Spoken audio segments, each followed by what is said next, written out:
They came to take my house, thinking I was too old to stop them, but I've still got secrets, and I'm not leaving. I should have known something was off when they brought empty suitcases. They said it was for the trip, that they packed light on purpose. But I've been around long enough to know when someone is lying straight to your face, the kind of lie that smiles politely while its fingers are already unlatching drawers. Gregory never traveled light a day in his life, not even as a boy. And Sheila, well, Sheila didn't even bother pretending to be tired from the road. She came in like she owned the place, nose up, eyes scanning the shelves like she was browsing at an estate sale. I was still standing in the doorway, my arms open for a hug that didn't come, while they moved past me into my house. My house. You look well, Ma, Gregory said absently, already halfway through the living room. He glanced at the photo wall, the same one I've kept since Harold died, then turned away like it was nothing. They brought the kids, too, not that I saw much of them. Melissa, 16, was glued to her phone from the second she stepped out of the car. Jamie, my little boy, though not so little anymore, mumbled a quick, "Hey, Grandma," before plopping onto the couch and putting on headphones.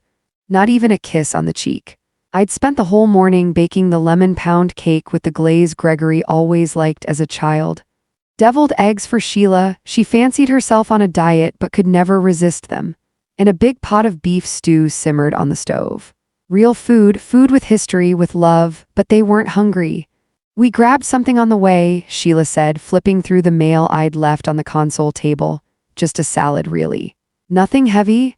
I poured tea anyway because that's what you do. When guests come to your house, even if they're your own flesh and blood, and even if they act like auditors instead of visitors, you offer them tea. The kettle whistled. That's when I first heard Gregory opening the cabinet under the sink. The one with the old financial folders. Not locked, never was. Why should it be? I trusted him, or maybe I wanted to. Just looking for some cleaning spray, he called out when he noticed me watching. There's something sticky on the floor. Sticky? Yes, that would be the honey I spilled that morning while sweetening the tea. I'd wiped it up, but some things leave a trace, don't they? We sat in the kitchen for about 12 minutes.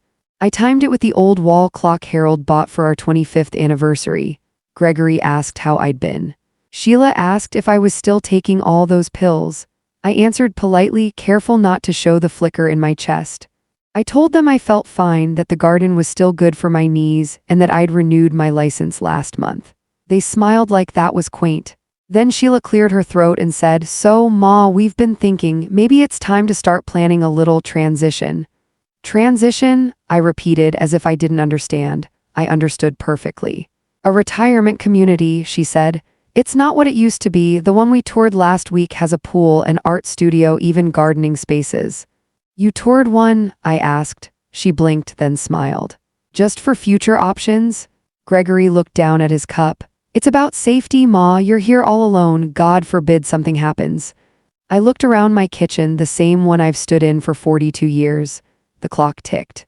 The teacups cooled. I noticed the pantry door slightly ajar. Behind it, Sheila's phone camera lens glinted, peeking toward my spice rack. They weren't here for tea or stew or lemon cake. I didn't say anything. Not yet.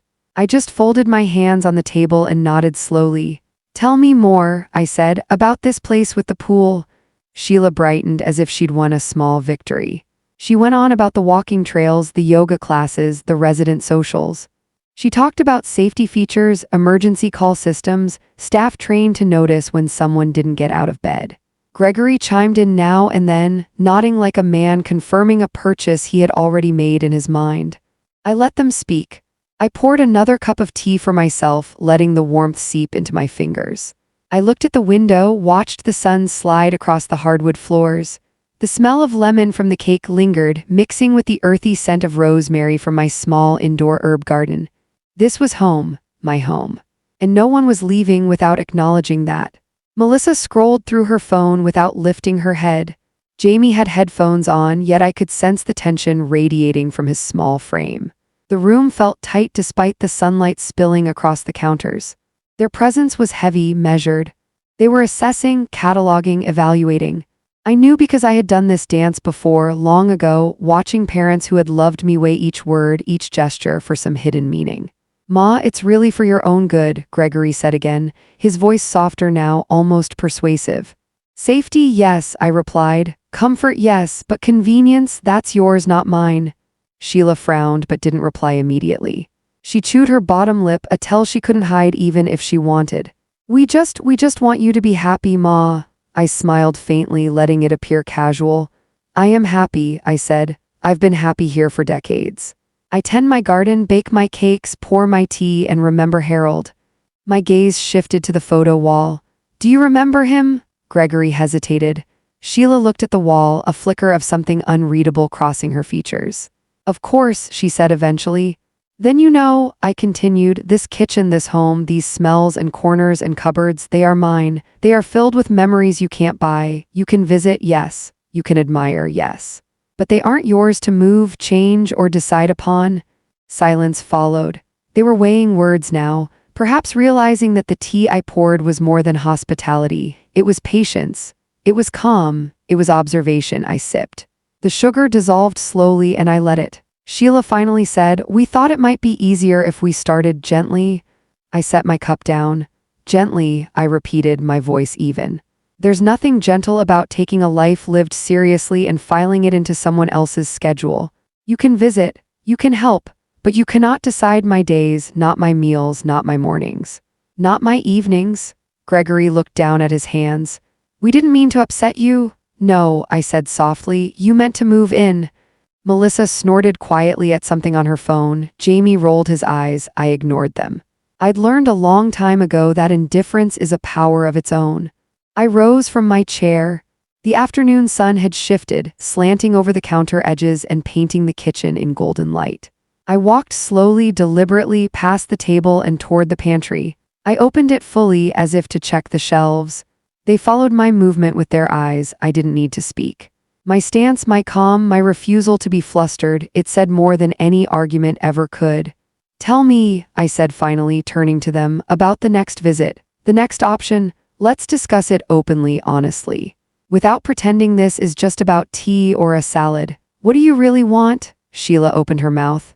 Gregory shuffled his feet. Neither said a word. I poured another cup of tea, for me, not them. And I held it, letting the steam rise, feeling the warmth of my hands, letting the silence settle over the room. And in that silence, I realized something essential. I wasn't just standing in my kitchen. I was standing for every meal I'd cooked, every morning I'd woken to sunlight on the counters, every memory etched into these walls. They could come in, they could assess, they could ask questions. But they could not take it from me, not without a fight I had yet to begin. The teacups cooled. The lemon cake waited, sweet and untouched. And I knew today would be the first of many long afternoons, but I would not move. Not for anyone. They started with the hallway closet. It was after lunch, though no one but me had eaten. The stew sat untouched on the stove and the lemon cake cooled on the counter like a forgotten memory. I was rinsing the teacups in the sink when I heard it. The soft scrape of hangers shifting, the muffled thump of boxes being moved. Not the casual rummaging of someone looking for a broom. No, this was the sound of purpose. The sound of someone sorting through what isn't theirs. I dried my hands on the dish towel and stepped into the hallway. Gregory had the closet doors stretched wide open, jackets shoved to the side like they were clutter, not clothing. He had my old holiday box on the floor, the one I labeled in my handwriting back when the kids were still young enough to help me decorate. Sheila stood behind him with her arms crossed, gaze fixed on the top shelf where Harold's wool overcoat hung. The one from 1987. He wore it every Christmas, snow or no snow. Even when the lining fell out, he insisted it was perfectly good. Looking for something? I asked, my voice steady. Gregory jolted like a child caught stealing cookies. Oh, no, Ma, just checking if you needed anything cleaned out. Thought we'd help make some space. For what? I asked. He didn't answer. Sheila stepped in quickly, too quickly. When you move to the new place, Ma, you know retirement communities don't have big closets. No need for all these coats. There it was, not even an attempt at subtlety. I looked at the dusty holiday box, its label smudged with age.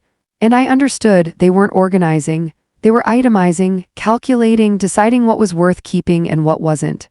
They weren't helping. They were assessing.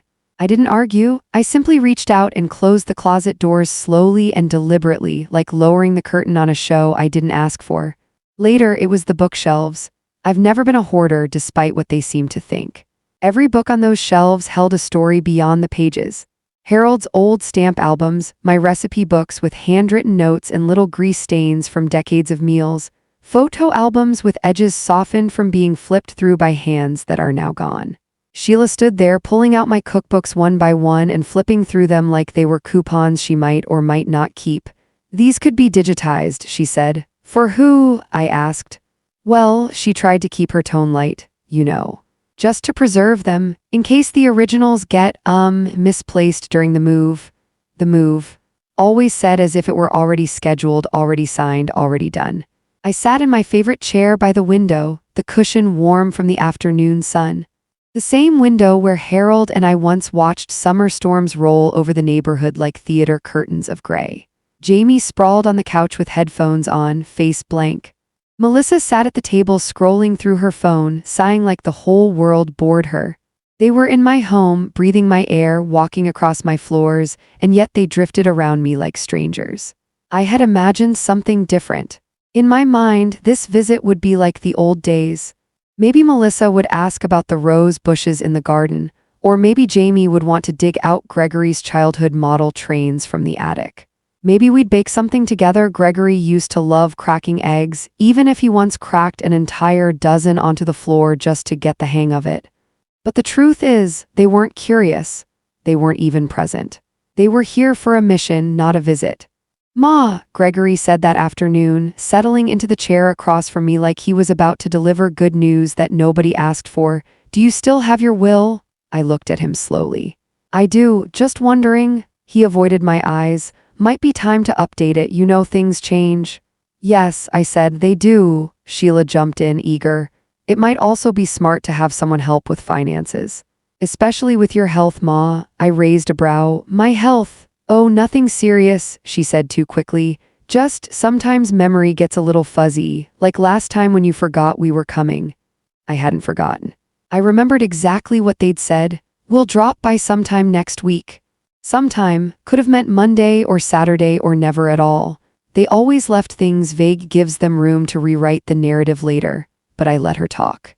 That evening, I went to my room and closed the door. They assumed I was resting. They always assume the things that make their lives easier. The hallway mirror gave me the perfect angle to see them. Gregory stood at the old writing desk, pulling open drawers he hadn't opened since he was 17. He found my file drawer and rummaged through my documents, insurance papers, bank statements, the deed to the house. Papers I kept neat and organized because I learned early in life that chaos invites vultures. Sheila stood behind him, flipping through envelopes like she was sorting mail for a company she owned. Her eyes darted, fast, determined. I didn't stop them. Let them look. Let them dig. Let them think I'm slow or fragile or unaware. People reveal more when they believe you're not watching. After all, they were searching through my past, trying to map their future. All the while thinking I was just an old woman who couldn't connect the dots. But I was connecting every one of them. I sat on the edge of my bed, hands folded, heartbeat steady. And as they poked, pried, and plotted, a quiet thought settled in my mind with a clarity I hadn't felt in years. If they were preparing for a move, then so was I, not the move they imagined. A different kind. A smarter one. A quieter one. One they wouldn't see coming, not until it was too late to undo. Because while they were busy planning my transition, they'd forgotten one small detail. I still knew how to take care of myself. And I still knew how to win. I woke before all of them, old habit. My bones start humming at dawn whether I like it or not. The house was quiet, the kind of quiet I used to cherish. Soft, lived in, honest. But that morning it felt like a held breath. Like the walls were waiting to see what I would do. I moved through the kitchen slowly, letting the floorboards creak under my slippers. The coffee pot whistled softly as I poured a cup for myself, strong enough to scold you, just a touch of sugar. I let the aroma fill the room, warm and bitter, the way Harold liked it. For a moment, I almost forgot the guests who weren't really guests at all. Then I stepped into the hallway and froze. Sheila was already awake, sitting on the stairs with her laptop open, tapping rapidly. She didn't even glance at me. "Morning," she said, eyes still fixed on the screen. "I'm just comparing senior communities. Some have great fall prevention programs." "Fall prevention?" I repeated. "Do you expect me to start throwing myself down the stairs for fun?" She gave me the look, the one people give when they've decided you're being difficult. We're just looking out for you, Ma, she said. They always call you Ma when they're about to take something from you, when they want agreement, compliance, surrender. Before I could answer, Gregory came down the stairs, rubbing his eyes, hair sticking up on one side. He used to wake up like that as a boy, soft, rumpled, sweet. Now he looked like a man carrying a secret that sat heavy in his stomach. Ma, he said, we should talk about something important. There it was, that tone. The one people use before announcing a move, a sale, a diagnosis. The tone of someone who thinks they know what's best for you. Go ahead, I said. We're concerned, he began. This house is old, you're here by yourself. It's too much to maintain. We found a place closer to us, a really nice one. Safe, clean, staff on site. I took a slow sip of coffee. Sounds expensive. It's manageable, he said. For who? He didn't answer. Sheila closed her laptop and stood, taking over like she always did. Ma, we're trying to help. You shouldn't be cooking alone or climbing on stools for things or dealing with bills. A retirement community would take all of that off your plate. Would it? I murmured. Gregory nodded eagerly, relief painting his features. And they handle medications too. Medications? I asked. Which ones? I take 3. Same 3 for 10 years. He shifted, suddenly unsure. Just everything, it's safer. There it was, safer, that word people love to use when they want control over something that isn't theirs. My whole life I had kept things safe, our home, our finances, the family dinners, the birthdays he never missed as a child and always forgot as an adult. Safety was my domain, and now they thought they were the ones offering it to me. He reached into his pocket, pulling out a thin blue folder. We talked to the director yesterday. There's an opening. We could reserve it today. It won't stay open long. Yesterday? I asked, quiet, measured. Before you came here, they exchanged a quick glance, guilty, rehearsed. Sheila smiled too brightly. It was just research. Did you drive here to ask me? I asked softly. Or to tell me? Gregory sat beside me at the kitchen table like he used to when he needed help with homework. But he wasn't asking for help. He was asking for my life. Ma, please don't make this harder than it has to be. Harder for who? There was a small, fleeting moment, the kind you might miss when he reached for my hand. The same hand I used to hold crossing the street. The same hand he clung to on his first day of school. I let him touch my fingers but didn't close mine around his. Let's be practical, he said. You can't stay here forever. I smiled then, a slow, quiet smile that surprised even me. Gregory, I said, I can stay here exactly as long as I decide to. Before he could answer, James thundered down the stairs, earbuds dangling around his neck. Dad, Mom, can we go today? Grandma's Wi-Fi sucks. Sheila sighed dramatically. James, language. He shrugged, grabbing cereal straight from the box. Whatever, this place is old. I watched them all in that moment, their impatience, their assumptions, their tidy plans, and I felt something inside me settle. A quiet, steadying weight like a stone dropping into place. They weren't here to ask. They were here to take. But they had no idea I still remembered how to say no. I spent the morning moving through my house like a ghost who belonged. I washed the teacups from yesterday, rearranged a stack of mail, wiped fingerprints from the table. They assumed I was fragile. I let them. I gave the illusion of weakness. Because while they were busy making lists, checking spreadsheets, rehearsing their kind suggestions, I was counting my advantages. Every detail of this home was mine, every shelf, every corner, every memory etched into the walls. They couldn't tally that, they couldn't box it. By afternoon, they had moved on to my study. Gregory rifled through folders, Sheila flipped through insurance papers with sharp, practiced fingers. James was on the couch, scrolling endlessly, and Melissa wandered the hallway, sighing at everything. I sat at the window, looking out at the garden. The roses Harold planted were starting to bloom, stubborn and bright against the fading summer. I imagined how he would have looked at them, how he would have held my hand and whispered, "Keep it, Helen. It's ours." That thought warmed me. I realized that all the advice, the help, the safe options they kept repeating, they were nothing but veils. They were trying to step into my life without permission, but I had seen this play before. They underestimated the quiet strength of a woman who had spent decades building a life in these walls. I rose from the chair, walking softly, deliberately, letting them notice my presence without acknowledging their intrusion. My hands hovered over the papers on the desk, not to shuffle or open them, but as a silent reminder, I am here. I decide, by the time the sun began to drop, painting the living room gold, they had assumed they had the upper hand. They hadn't realized the strategy hidden behind my quiet compliance. I let them sort and shuffle, let them believe the house could be taken piece by piece. Because while they counted the obvious, I was planning for the unexpected. When night came, I went to my room and closed the door. I lay on the bed, staring at the ceiling. Outside, the wind moved through the trees, carrying the distant sound of traffic, the faint hum of life outside my walls. Inside, I could hear my own heartbeat. Slow, steady, resilient. I had survived storms, personal, familial, financial. I had loved, lost, and still stood. And tomorrow they would learn that some things, like determination, like memory, like home, cannot be rushed, cannot be forced, and cannot be counted. Because I was watching, and I was waiting, and when it was time, I would act. They thought they were leading, but I had the map, I had the history, I had the rules, and I wasn't finished yet. After breakfast, the house felt strangely hushed, like the pause before a hard truth. Sheila carried her plate to the sink and dried her hands with that brisk efficiency she used on everything, people included. Then she turned to me with a smile that didn't reach her eyes.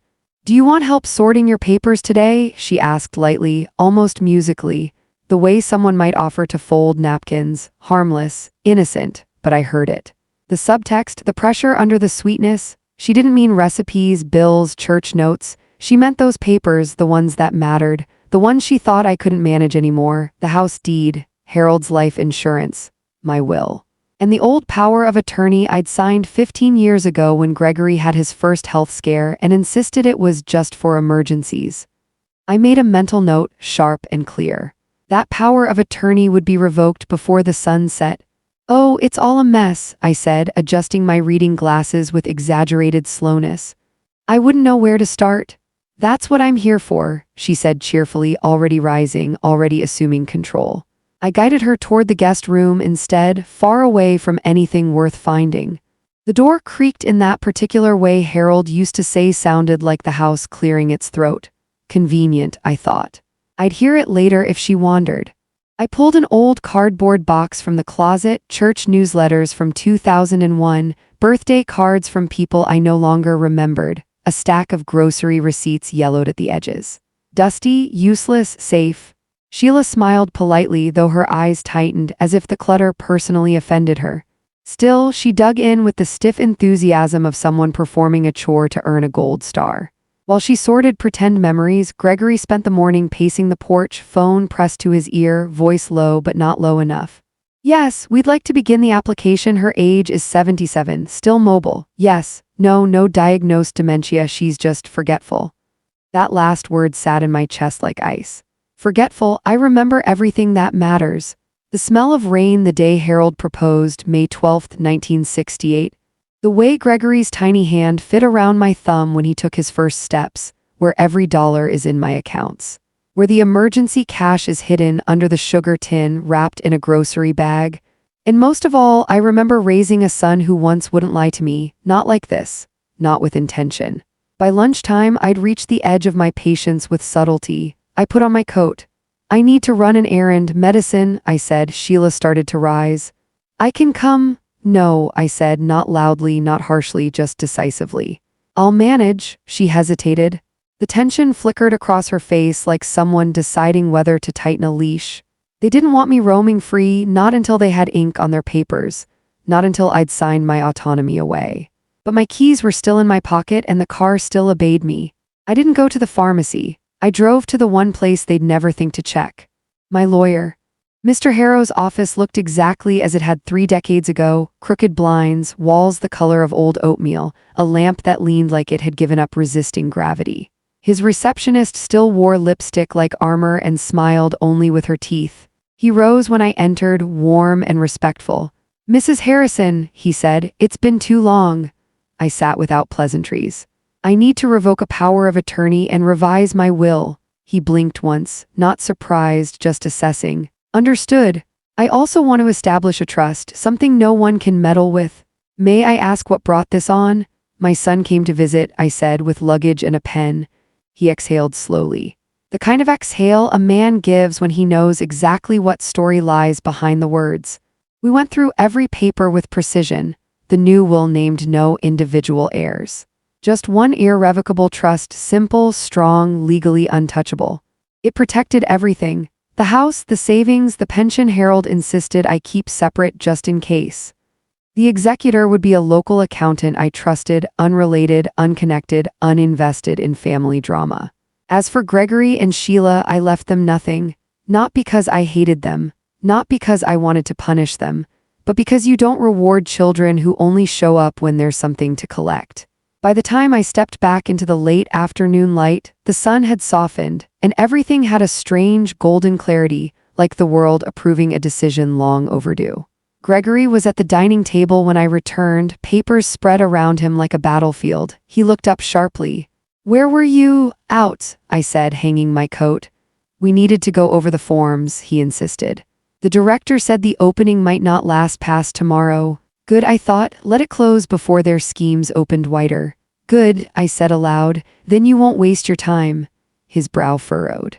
"What does that mean?" I walked past him, poured myself a glass of water, letting the silence stretch just long enough. "It means," I said calmly, "that I'm not going anywhere." Sheila appeared in the doorway, holding one of her fake organized boxes. "We're only trying to help, Ma." "I know," I said, placing the glass down carefully. "That's what makes it worse." The look they exchanged, then half confusion, half frustration, would have made me laugh if the moment weren't so heavy. That night, when the house quieted and everyone retreated to their corners, I opened the bottom left drawer of my dresser. "It sticks a little, you have to know the trick. Pull, then lift gently." Harold used to joke that drawers keep secrets better than people. Inside was the velvet-lined box where I kept things precious only to me, his gold-plated watch with the engraving worn soft by years, the dried rose from our 30th anniversary dinner, and beneath it all, the small metal cash box. Gregory once asked about it. I told him it held sewing supplies. It didn't. Inside were 3 envelopes, each meticulously labeled years ago. One with small emergency bills, in case ATMs stopped working or the world did. One with a bank letter confirming the CD in my maiden name. No one knew about that one. One with a handwritten list of passwords, because people lose their lives to forgetfulness long before they lose their memories. I slipped the cash envelope into my purse, not because I feared what they'd take, but because it reminded me of something important. I still had choices, I still had control, and I remembered everything. The next morning, Sheila was already in the kitchen, steeping some pale, murky green tea that smelled like wet leaves left too long in a sink. She insisted it was good for inflammation, her new religion, apparently.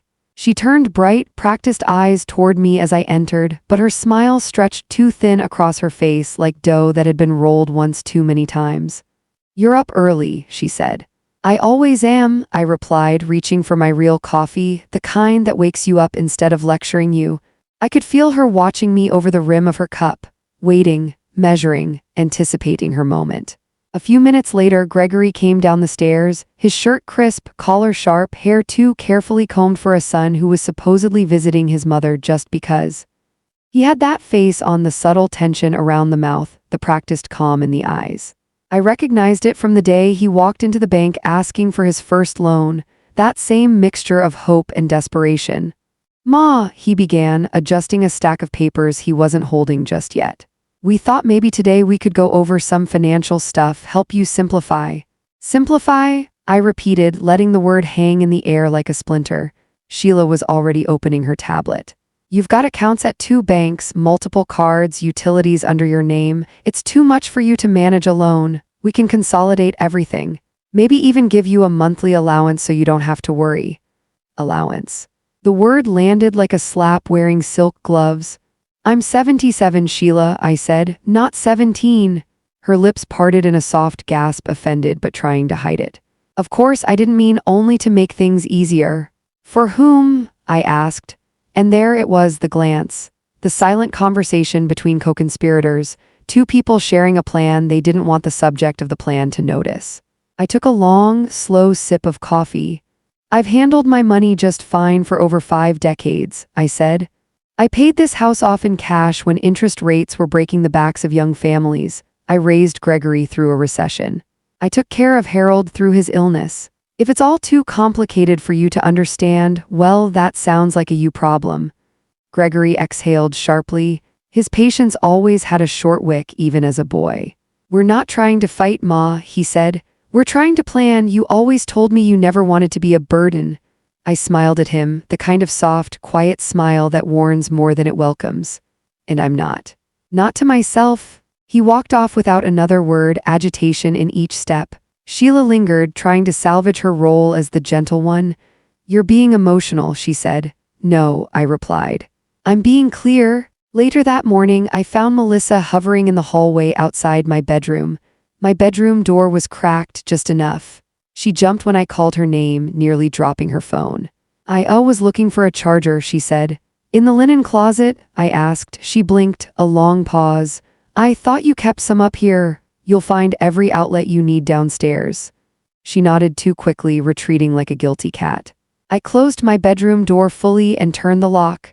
2 hours later, James appeared in the living room asking for the Wi-Fi password. I gave it to him with a sweet smile. Then I changed it an hour later and watched him stomp around the house in misplaced outrage. That night, while they settled in front of the television, lights low, popcorn bowl full, laughter forced, I retreated to my study, closed the door, and turned on the lamp Harold bought me 40 years ago. The soft yellow glow touched everything the way only old lamps do, tenderly, respectfully. I took out the new will, the new power of attorney, the trust documents, and set them neatly on the desk. I reread everything page by page, letting the certainty settle into my bones like warmth. My life was no longer their equation. Then I wrote a letter to Gregory, 8 paragraphs, calm, firm, final. I folded it 3 times, taped it shut, wrote his name in ink across the front, and placed it into the safe, next to Harold's watch and the documents that actually mattered. I taped a small note on the envelope. Only open if I'm gone, not because I feared anything, but because I wanted him to understand I wasn't afraid of them. I wasn't afraid of tomorrow. And I certainly wasn't afraid of leaving instructions. As I sat there, pen still in my hand, I felt an ache rise, not sharp, not new, just familiar, the ache of old disappointment. The ache of watching your own child become a stranger. I couldn't pinpoint when it began. There was no single betrayal, no single argument, just erosion. After Harold died, Gregory came around often, checked the pipes, fixed the fence, brought groceries. But over the years, the visits shrank. The calls shortened. He became someone who passed through my life instead of living in it. When someone wants to be close to you, they find a way. When they don't, they find excuses. He never said he was embarrassed by me, but I felt it. Every time he brought city friends and suddenly softened his accent. Every time he laughed at my wallpaper. Every time he made jokes about landlines while typing on his phone like a man allergic to memory. Sheila didn't even need to say anything. Her silence said enough. Holiday visits were obligatory, sterile, pre-cut fruit trays, bottles of wine too expensive to enjoy, pictures for social media. Then the quick exit before dishwater touched their hands. And every time they left, I whispered to myself, at least they came, but now I see clearly, they weren't visiting me, they were checking up on what I owned. This morning proved it fully. As I made the bed in the guest room, I found a folded paper tossed in the trash. A brochure, Golden Sycamore Retirement Living, my name circled, notes scribbled beside it. Fall risk, stubborn, requires oversight, stubborn. That's what people call you when you refuse to hand over your life. Later in the afternoon, Gregory tried one more time. He sat beside me close enough to seem caring, far enough to maintain distance. His voice softened into that diplomatic, honeyed tone he used at work. Sheila and I have been thinking, he said. When we get back, we could help manage the property, hire someone to maintain it. Maybe even rent it out I waited. While I what? I asked. He swallowed. While you get settled somewhere smaller, somewhere safer. Not a suggestion, a step in their plan. I'm settled, I said. I've been settled since 1982. He chuckled lightly as if I'd said something charming instead of final. Ma, this house is falling apart. Funny, I said, it never squeaks when you're measuring square footage. The line struck him harder than he expected. He stood abruptly. You're being impossible. No, I was being inconvenient. There's a difference. That night I opened the kitchen window. The cold night air rolled in, carrying the scent of pine and the distant hum of life beyond my walls. I breathed slowly, deeply, anchoring myself. In the living room, I could hear James laughing at a video, Melissa complaining about reception, Gregory and Sheila murmuring behind their door, plotting, revising, recalculating. And me. I was still standing in the house I bought, the house I built a life in, the house still legally and irrevocably mine. They could plan all they wanted, but they couldn't move me an inch without my hand. And that was a hand I had no intention of giving. The call came just after lunch from a number I didn't recognize. Normally, I ignore unknown numbers, too many scams these days, but something heavier than curiosity made me answer. A weight in my chest told me to pick up. "Mrs. Harrison?" a man's voice asked. "Yes," I said, keeping my tone steady. "This is Tyler Reed from Western Community Bank. I'm calling regarding a verification request on your checking account." I lowered myself into the kitchen chair, hands resting on the table.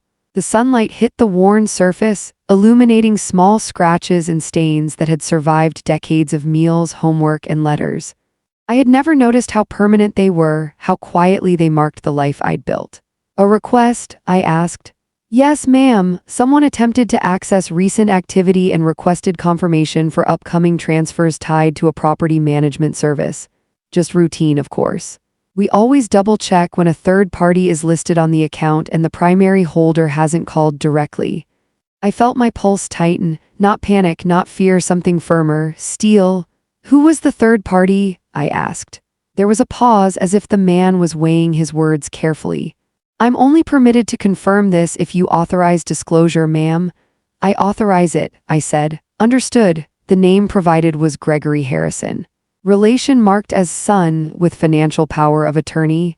My hands gripped the table edge. My chest didn't race. It hardened, a taut string ready to snap if pulled further. "I revoked that power," I said quietly, letting each word land like a hammer. "As of yesterday morning, it was officially filed and witnessed." "Ah," Tyler said, typing in the background. "Yes, it appears the revocation paperwork came through this morning from Harrow and Associates. That takes precedence. Thank you for confirming. Was anything changed on my account?" "No, ma'am. We halted the inquiry until confirmation." "Nothing was processed?" "Good," I said. After hanging up, I sat still for a long moment. The quiet in the kitchen pressed against me, heavy with anticipation. They weren't waiting for me to act, they were moving forward without permission. They had assumed compliance. Gregory had tried to access my finances like the deed was already done, like I was a formality. Like I was a name on paper, not a living, breathing person with decisions of her own. I rose and walked to the front door, locking it deliberately, not for safety, not just, but for certainty, for the satisfaction of hearing the bolts slide into place. The sound was final, conclusive, a small but meaningful victory. They think I'm old and alone. They forget I've lived more life in this house than they've seen anywhere else. Every floorboard remembers my footsteps. Every drawer knows my touch. The wind in the curtains has danced to my presence for decades. They've underestimated me, and they will learn. Later that afternoon, I called Harrow's office to confirm the bank had what they needed. "Yes, Mrs. Harrison," the assistant said, calm, businesslike. "We've finalized the revocation of power of attorney and filed the new trust documents. The house and liquid assets are now legally secured under your sole control. No one can make financial decisions on your behalf without your signed consent." "Good," I said. "We'll also mail certified copies for your records. And just to be clear, if anyone attempts to contest or act on your behalf, it will trigger an immediate legal notification." "Good," I repeated and meant it. Dinner that night was the usual chaos. Melissa complained about the potatoes being too real. James asked about Wi-Fi boosters as if he were negotiating for a new car, and Gregory looked at his phone more than at his mother. Sheila droned on about being tired from helping around the house. I let them talk, I let them eat, I let them occupy space in my kitchen, my home, my world, but I no longer saw them as guests. I saw them for what they were. People who made a decision and people who had just discovered I had made mine. After dinner, I washed the dishes slowly. Warm water scalded my hands just enough to remind me I was alive, still present, still in control. Let them plan, let them push. Let them think the house, the accounts, the keys, everything was theirs to command. It wasn't. The next morning, I noticed Violet standing by her mailbox, arms crossed, sleeves rolled up despite the chill. She waved, not the casual wave of a neighbor, but one that said, "I see you. I know what's happening." I tucked my keys into my pocket and walked down the porch steps. Violet had lived 2 houses down for 37 years. A former high school English teacher, widowed twice, with a mind as sharp as vinegar and as steady as a clock. "They're still here?" she asked, voice low. I nodded. She smirked, full of smiles, offering help. Scanning the furniture, checking for what will soon be theirs. "They checked the basement yesterday," I said, "claimed to be looking for old paint cans, and found your filing cabinet instead," she said, matter of fact. I didn't answer. "She didn't need me to. I've seen this before," Violet said. "They arrive like it's a family reunion, but their eyes go straight to the things that belong to someone else. They pretend interest in meals, memories, but really it's the inventory that matters." Hearing her say it aloud solidified it for me. I wasn't imagining it. I hadn't been suspicious. I'd just been awake to the truth. "They ask about doctors yet?" she asked. "First day," I said, "and the will. Documents in order?" "I do now," she nodded approvingly. "Good girl." Her smile wasn't condescending, it was solidarity, a shared understanding. A quiet acknowledgement that the fight was mine, and I was already winning. I lingered on the porch for a while longer, letting the cold seep into my knees, letting the creaking of the swing mark the passage of moments where no one could touch me. Across the street, the maple tree shed its last leaves, yellow, orange, red embers drifting silently to the ground. Falling but steady, resilient, this house had weathered every season with me. Held me through grief, through quiet joy, through years of mundane life. And now it held me steady as I faced my own blood. Not enemies, but worse. People who once loved me now attempting to manage me. I breathed slowly, deeply. This wasn't about the house or the money or the drawers full of passwords. It was about refusing to disappear while I was still here. About saying clearly, plainly, I am still here. I opened the door and returned inside. Gregory glanced up, concern etched on his face. "You okay?" he asked. I nodded. I didn't need to explain Violet, the bank, or the trust. Some truths reveal themselves without announcement. Some victories are measured quietly in locks sliding home, in documents filed in an unshakable stance. In mine, they were just beginning. Mr. Harrow called me just before noon. I was in the middle of refolding towels that didn't need folding, anything to keep my hands busy, when the phone rang. I almost didn't answer, but something in my stomach twisted. I knew this call wasn't one to let go to voicemail. "Mrs. Harrison," he said, voice more serious than usual. "You asked me to alert you if any inquiries or motions were made regarding your estate or property." "Yes," I said, sitting down. "Well, one just came through. A preliminary inquiry from a law firm, Fair, Linton and Pike. They were requesting verification of your mental competency and your current legal status as primary decision-maker for your estate." My hand gripped the armrest. "Who contacted them?" I asked. He didn't pause. "Gregory Harrison. He referred to himself as your primary contact and noted that he believed a transition of authority was in process." "He what?" Harrow's voice softened. "They were asking about conservatorship guidelines, Mrs. Harrison." I closed my eyes. Conservatorship. The word hit like cold water down my spine. They weren't just trying to talk me into moving anymore. They were trying to build a case that I couldn't manage myself. They wanted legal control. "I've already revoked the power of attorney," I said. "Correct, and the trust protects your assets.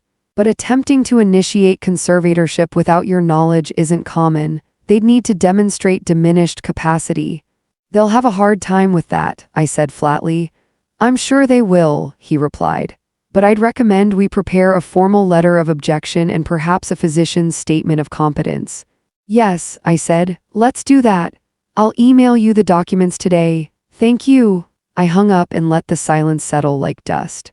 It wasn't suspicion anymore. It wasn't a feeling. It was confirmation. Gregory had gone from circling to striking. Later that day, I asked Gregory if he'd like to walk to the post office with me, mild afternoon. I watched him do the mental math, how to say no without sounding rude. He sighed. "Sure." We walked quietly past Mrs. Dudley's hydrangeas and the house where Harold once fixed a porch for a neighbor we barely knew. I talked about nothing. He responded in clipped tones. When we reached the mailbox, I stopped.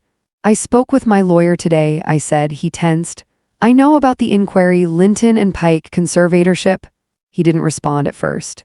"I thought you'd be relieved," he said finally. "It's not personal, Ma. Things have been difficult. You've seemed scattered."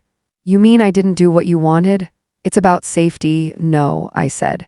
It's about control. He lowered his eyes. You want my house, my name, my accounts, my decisions, wrapped in a neat little folder you can carry off like a souvenir. That's not fair, isn't it? He shifted. You've always done everything yourself, and I get that, but things change. They do, I agreed. Like sons who forget their mothers are still people. He didn't speak. I turned and started walking back. He followed a few seconds behind.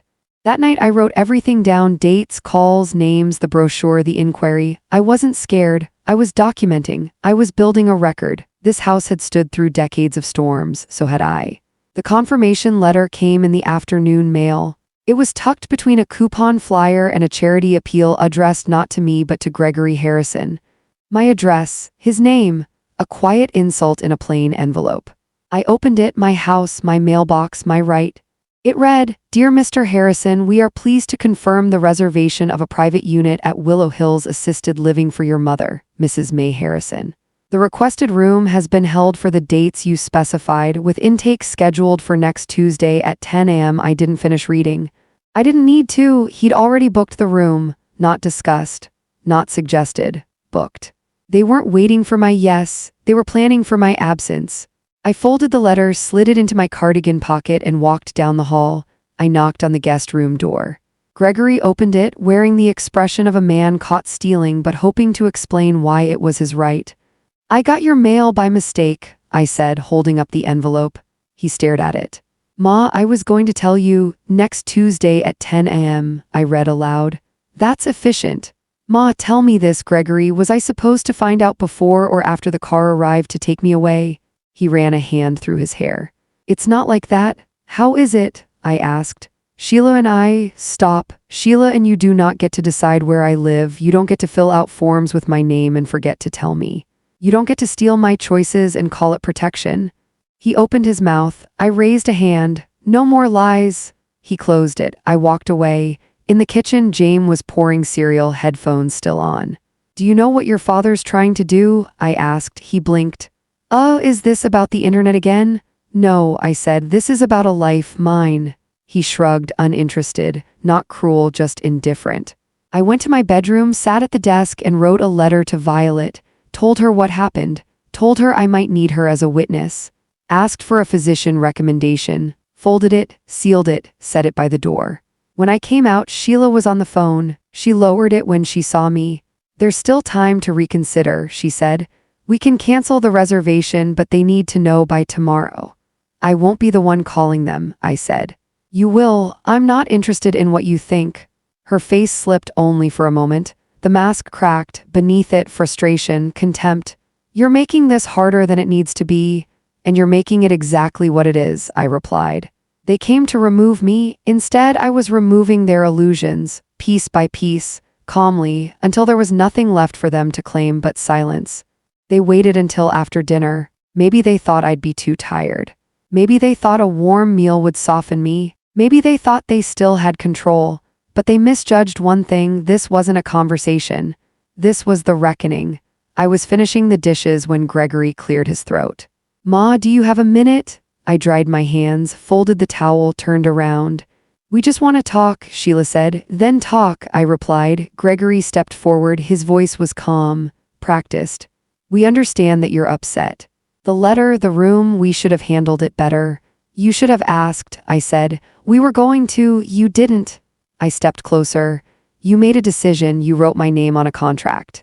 You spoke to strangers about my health, my finances, my future, all without including me. It wasn't meant to be secretive." I laughed. "Quiet. Bitter. You filed conservatorship inquiries behind my back, Gregory. You called me forgetful in legal documents. Do you even hear yourself?" Sheila leaned forward.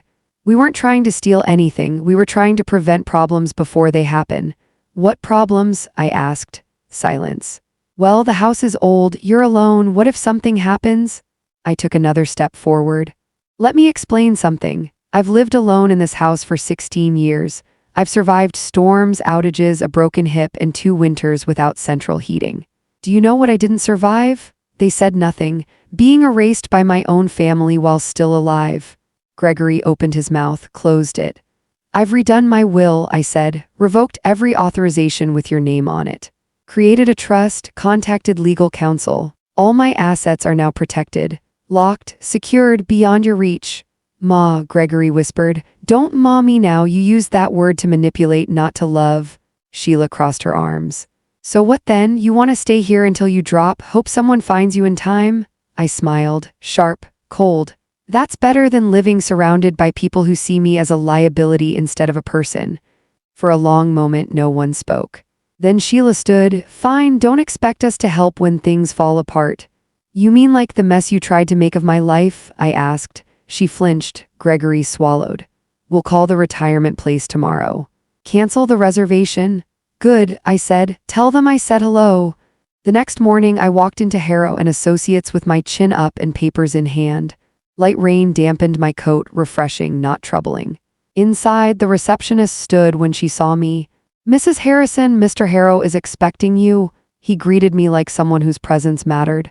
I've reviewed everything, he said. It's clear, strong, airtight. But if you want to add anything, I do, I said, placing a folded letter on his desk. He opened it. I want the trust made irrevocable. If anyone tries to alter it after my death, everything goes to the secondary beneficiary. And that would be the local public library, I said. Building maintenance fund, they need a new heating system. He smiled. Specific. It's intentional, I said. If anyone tries to wring something from me after I'm gone, they'll end up fixing radiators instead. He nodded respectfully. Consider it done? I signed every page slowly, deliberately, not defiant, owned. When I left the office, the rain had stopped. The air smelled like wet pavement and lilacs. I stopped at the store, bought a roast, carrots, thyme. A meal for a woman living her own life, not waiting to be moved like furniture. At home, I placed the documents in the safe. Added a copy to a folder labeled for Violet. Then I went outside, sat on the steps, and watched the garden. It was all mine, not just the property, the choice, the quiet. When Gregory and Sheila left the next morning, they didn't say much. 2 suitcases, short hugs. Melissa didn't look up. James muttered goodbye. Gregory lingered. We'll let you be, he said. I've always been, I replied. He nodded, eyes tired. We just wanted to help. No, I said gently. You wanted control, not the same. He didn't argue. I went inside, closed the door, and locked it, not from fear, from ownership. For the first time in weeks, I made tea without listening for footsteps. The house exhaled, not heavy now, but clear, and so was I. They left by 8. No long goodbyes, no softening, just a car door, murmured directions, an engine fading down the street. The house breathed again. Calm, mine. I stripped the guest beds, opened the windows, threw out the cereal no one ate, rearranged the spice rack, labeled the drawer private, please ask before entering. It wasn't for them, it was for me. Later, as I pruned the roses, Violet walked by. Looks better already, she said. Feels better. You sure you don't need your medical file updated? Just in case they try anything? I already sent it, I said. Notarized twice. Good girl, she said. It felt like solidarity again. That evening I made lentil soup.